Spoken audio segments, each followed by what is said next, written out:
सुन्नत तरीका वजू करने का क्या? वजू करने का सुन्नत तरीका वही है जिस तरीके पे हम लोग वजू करते हैं। अब उसे मैं बयान करता हूँ, आप सुन लें। बैठकर बिस्मिल्लाहिर्रहमानिर्रहीम पढ़ें और पहले अपने दोनों हाथों को पहुँचों तक कहिए, गट्टों तक कहिए, 3 बार धोएं। फिर 3 बार कुल्ली करना है। मिसवाक अगर है तो मिसवाक कर लें, और अगर मिसवाक नहीं है तो आप अपनी उंगलियों से ही दांतों को साफ कर लें। फिर 3 बार नाक में पानी चढ़ाना, अपने हिसाब से खींचना, ऐसा भी नहीं खींचना कि दिमाग तक पहुंच जाए। हिसाब से हर एक को अपना अंदाजा होता है कि कितने जोर से मैं खींचूंगा तो कहाँ तक पानी पहुंचेगा। फिर उसके बाद 3 मरतबा अपने चेहरे को धोना। चेहरे को धोना, इस चेहरे के धोने में ख्याल रखना है, बहुत सारे हमारे अजीज एक हाथ से मुंह धोते हैं। ये एक हाथ से मुंह धोना मकरूह है, दोनों हाथ में पानी लेकर मुंह धोना चाहिए। फिर उसके बाद आपको कहनियों तक हाथ धोना। 1 बार धोना तो फर्ज है, 3 बार धोना ये मसनून और सुन्नत तरीका है।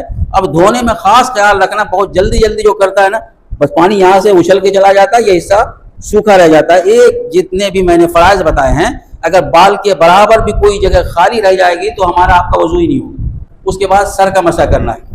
फ़र्ज़ में तो ये है कि अगर खाली इतना सर पे हाथ रख दिया जितना मैं रख रहा हूँ तो फ़र्ज़ अदा हो जाएगा। लेकिन सुन्नत तरीका ये है कि आप मसा करने में ये शहादत की उंगली और अंगूठे को अलग रखेंगे, ये 3 दूनी 6 उंगली को मिला देंगे, और उसके बाद बाल के उगने की जगह से शुरू करना है। कितने मेरे भाई यहीं से पहले चूमा, ऐसे क्या गलत है, दोनों को अलग रखेंगे, 2 दूनी 4, दोनों हाथ के अंगूठे को और शहादत की उंगली को अलग रखेंगे और इस तरह लेके जाना है। ऐसे इधर चले गए। अब जो पलट के आना है तो अभी भी दोनों उंगलियों को, अंगूठे को और शहादत की उंगली को इस्तेमाल नहीं करना है, बल्कि ये ऐसे जो किया था, ये अंगूठे के पास का जो हिस्सा ऐसे लेकर के ये अब पूरे सर का मसा हो गया।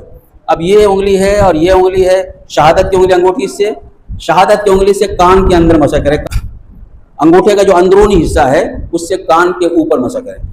फिर उसके बाद अब जो दोनों हाथ की पुष्ट पर, हथेली की पुष्ट पर जो पानी है, इससे आप यूं गर्दन का मसा करें, यूं। फिर उसके बाद उंगलियों का खिलाल दाहिने हाथ से बाएं हाथ से दाहिने हाथ को, दाएं हाथ से बाएं हाथ को कर लें। फिर पैर को धोना। पैर के धोने में भी एड़ियों का ख्याल रखना है।